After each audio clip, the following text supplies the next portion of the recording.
Well, we can barely keep our eyes open right now, not because we don't want to miss a moment of what's going on, because it is exhausting following what's going on here in the Hungry Jacks NBL. We've got 2 rounds to go. Welcome along to Moments That Matter. Derek Rucker, nice to see you in person for once to actually do this. I'm very tired right now. I know you are too, because every day is a new adventure. Certainly is, and we had so many exciting games with different outcomes and unpredictable results. There's a lot to go through. Okay, 2 rounds to go. Are you making sense of this? Are we any clearer about what this is going to look like come postseason? So Illawarra, I think, are the best team, Jack, but they keep dropping games when you don't anticipate the loss. I think Melbourne United are starting to bring it again. Okay. And they look strong. Sydney, you cannot discount despite the disappointing loss.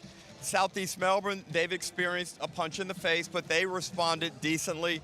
It's just so difficult to predict and try and handicap who the form teams are going into this postseason. Before we get to a couple of those teams that you mentioned, let's go back to Saturday night in Perth. Double overtime, one of the best games that we've seen all season long. This show is called Moments That Mattered. There were 20 moments that mattered from that game. And Bryce Cotton missing that free throw was probably something that we would have never been able to imagine that was possible. But then Rob Edwards misses 2 on the other end to win the game. There were so many moments that were vital, but great resilience by the Cairns Taipans in RAC Arena to kind of fight through the disappointment and the loss of opportunity to walk out of there in regulation with a victory. They fight through in double overtime and probably one of the top 2 or 3 games of the season. Credit where credit's due to Cairns.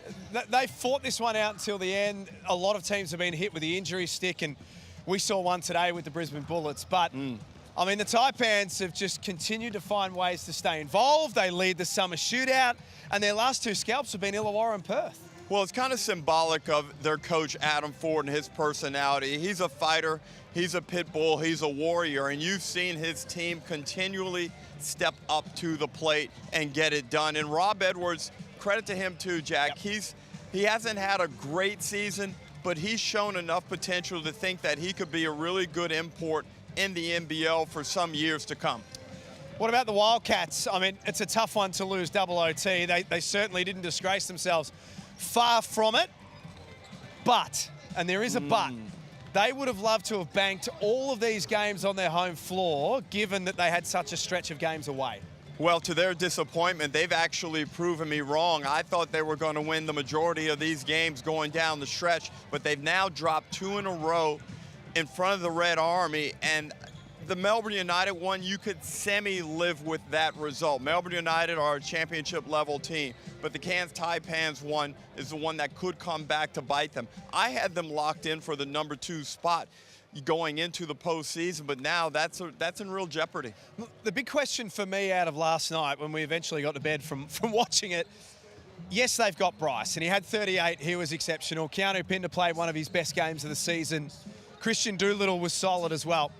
Have they got enough beyond that, though? This is the big thing. If you can not stop Bryce Cotton, but if you can just control him enough, do the Wildcats have enough weapons outside of Bryce? I think we're starting to see the importance of Ty Webster over the past couple of losses for the Wildcats. They just need someone a bit more experienced who can capitalize off the attention Bryce Cotton continuously receives, and Ty Webster is able to score the basketball himself.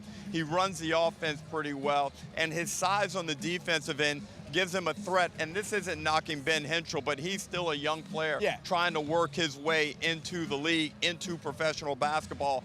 Ty Webster's a seasoned pro. If they can get him back, I'm not sure what his injury status is, but I think he might be the injection at this time of the year that can kind of lift their prospects. And as we talk so much about the ladder and where teams finish, I mean, the value of Perth finishing second and having home court in a semi-final series, to go to RAC Arena and win is not an easy thing, so they've left the door ajar for a few others now. And I think they may have squandered that opportunity. They have to go out next Sunday. They're playing at Sydney. That's going to be a big game. And look, there are many big games to come, but I see that game at Sydney as a chance for Perth to recover from the Cairns loss. We saw Melbourne United do a number on the Brisbane Bullets at the Brisbane Entertainment Centre here. 27 points. It's now 5 of their last 7 Melbourne United have won. And it's hard to realize that they are 5-2 in the last 7 because the prospects of what they did on the defensive end over a stretch of play has really kind of soured our taste of Melbourne United. But we have to put that behind now and see where they are. They're fully healthy. They've got guys who are out there on the court moving and looking active. Jack White looks better. Ian Clark got the opportunity to go out today and get a lot of reps in. He got a feel for how he needs to score. He got to kind of hone and fine-tune his game. And Dellavedova now as the floor general, he looks strong again. Melbourne United, of course, they're well coached. Dean Vickerman knows how to get a team ready for the stretch run of a season, and it looks like he's got them primed and performing to a good level. They played an undermanned Brisbane team, so we won't do handstands about the victory today. But, and we spoke about this in the call, what did you see during this game that are the hallmarks of a Melbourne United team when they're playing their best basketball? I thought it was the offensive execution, and I know they were playing against a team that's struggling right now and they're beaten up. But that doesn't matter. Some things, some looks, some trends are transferable from playing against a poor team to playing against a really strong team. And I thought the attributes Melbourne United showed today are what we expected more consistently throughout the regular season. On Saturday, the Southeast Melbourne Phoenix played host to the Tasmania Jack Jumpers at that venue on Wednesday at the State Basketball Centre. They're pretty disappointing against the Sydney Kings, it's got to be said. They had an arm wrestle for 3 quarters against Tasmania, who barely had 5 to put on the court at one stage. But they put 39 on the board in the last quarter and ended up being a one-sided victory. Well, Hurt and Wieskamp went nuts. And if you get that type of contribution from Joe Wieskamp, we've seen it throughout the season. When he's able to provide that type of scoring, it really assists Southeast Melbourne. And I think Sobey was a little bit down in that game, despite having a really good run recently. And without Derek Walton Jr., there are some whispers that he may be available for the postseason. Okay. We're not sure. But if they can just rack up, continue to play at the level they are, I think they'll be fine in a play-in game. They are going to be in the play-in picture. It's just a matter of whether they host one or have to go on the road. I think bounce back is the key word for Southeast Melbourne. They were outplayed by Sydney, no question about that. The way they went back to the fundamentals, the way that Josh King was really, really putting the pressure on them defensively to do the right thing. Is that the sign of a team who is mature enough to play a role in postseason? I think so, and I think they'll go in after having 2 games this week in a short period of time out at the State Basketball Center.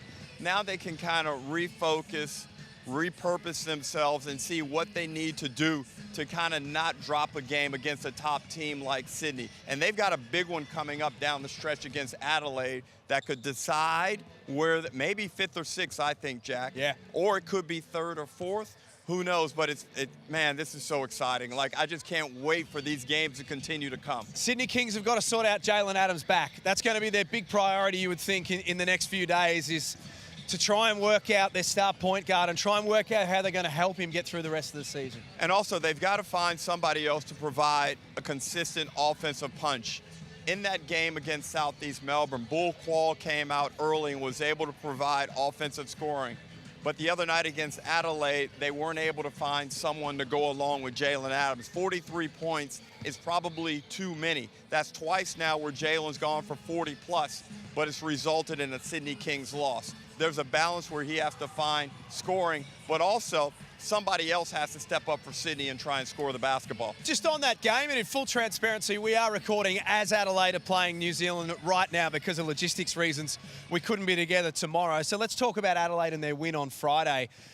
They are so magnetic to watch. When they're all on the same page and they're singing Kumbaya and they all love each other, that they are such a fascinating team to watch. Well, they have a very charismatic and electric point guard in Kendrick Davis. Some could say right now he's the most informed player in the NBL. And then around Kendrick, they have DJ Vasiljevic, a guy that can take over moments in a basketball game. And, of course, we haven't even mentioned Montrezl Harrell and what he is capable of doing. His size, the violence that he plays with, the excitement, all of those things that he brings to a game. is something that you must experience in person. And Humphreys and Martin, the list goes on and on. They are a very dangerous team, and they're not a team, we say it over and over, but it is 100% factual. This is not a team you want to face in the postseason. You saw them on Friday. It feels like, in a way, they've almost made a pact that we may not all get along and we may not all agree, but let's just stick together for whatever's left of this season and see what happens. And I think that helps them on the defensive end. They have made an improvement there. You're not going to expect a major improvement at this time of the season, but just a slight bump up in defensive efficiency can have a significant impact on your ability to win basketball games. Thumbs up and thumbs down is how we always finish off moments that matter. Let's start with the positives. I'm going to go with Melbourne United and Dean Vickerman. I like the way he is able to manage his basketball team. He coaches harder. You could see he was locked in today. He didn't allow his team any level of complacency. They played well from buzzer to buzzer. I'm going to give my thumbs up to Adam Ford, the coach of the Cairns Taipans. Good one. Adam Ford is fantastic for our league. He coaches a low-budget team in comparison to many others. Adam Ford's job is to get out there and find the diamonds in the rough and find the players that perhaps other people aren't able to find. He's had injuries to deal with. He's got a team that's been up against it for the back end of the season. But right now they lead the summer shootout, which not every team has taken seriously, if we're being truthful. They've beaten the Illawarra Hawks. They've just gone to Perth and beaten Perth in double OT. He made a really passionate post-game speech, if you will, about how much he loves coaching and how much he loves this league. Adam Ford is brilliant for the NBL as an Australian coach, and I hope he's here for a very, very long time. Well, there were a lot of murmurs about his job security during the middle of the season, and I thought that was all crazy talk. This guy, as you said, is passionate. He's enthusiastic. Most importantly, no matter who takes the court for the Cairns Taipans, they go out and play hard, Jack. And that's a reason why they're able to compete when most other teams do not flourish. I'd love to play under him. And I'm all for coaches with tats, let's be honest. That's a great thing as well. Thumbs down, where are we finishing? Thumbs down. I think the New Zealand Breakers have just really fallen into the hole. I thought the loss at home against Brisbane, I said during the broadcast, it was inexcusable. They have enough talent in that organization. They shouldn't be losing home games against another team that's struggling. And I think it was kind of the final nail in the coffin. They've kind of got to put this season behind them now, figure out a way to regroup for next season, because there was so much promise early in the season for them, and it's just really falling apart. Yeah, they've got a big off-season. There's no question about that. My thumbs down into the Tasmania Jack Jumpers. Ooh. Yesterday was tough. They were well down on players, as were Brisbane today, and other teams have been as well. But the defending champions have lost a lot of key soldiers at the wrong times. They've had such a great run. They made it to the grand final in the first year, the semi-final in the second, and they win the championship in the third. But this run, I think for now, and who knows what it looks like, but it looks like it's over. So it's sad to see in many respects, but they've given us a lot of highlights. Yeah, well, that championship team, you love nothing more than to see those guys continue a run and try and maintain the same core group of players. But I think the reality is now they need to maybe look at some changes, some wholesale changes to get some fresh blood in there. And yeah, it's been a disappointing second half season for the Jack Jumpers, especially when they went on that 8-game win streak. Yeah. But the injuries also kind of caught them. It's just been a very confusing situation. But the bottom line is they're probably going to miss out on the top 6 and find themselves not being able to defend their title. So no game until Thursday. We're back into the normal rhythms of a round with 2 rounds to go. But in the meantime, coming very, very shortly to all NBL platforms, the marketplace, Derek Rucker, it's back. Every single team, who's under contract, who's got options, who's out of contract. We're going to get in the studio and break it all down. It's so exciting. I love getting into who fits where and the possibilities of movement. And obviously, it really ignites public opinion and some sentiments. Keep your eyes on that one. That's coming up in a few days' time. Thanks for being with us on The Moments That Matter.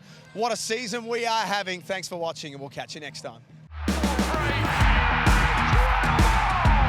the moments when stars come to play.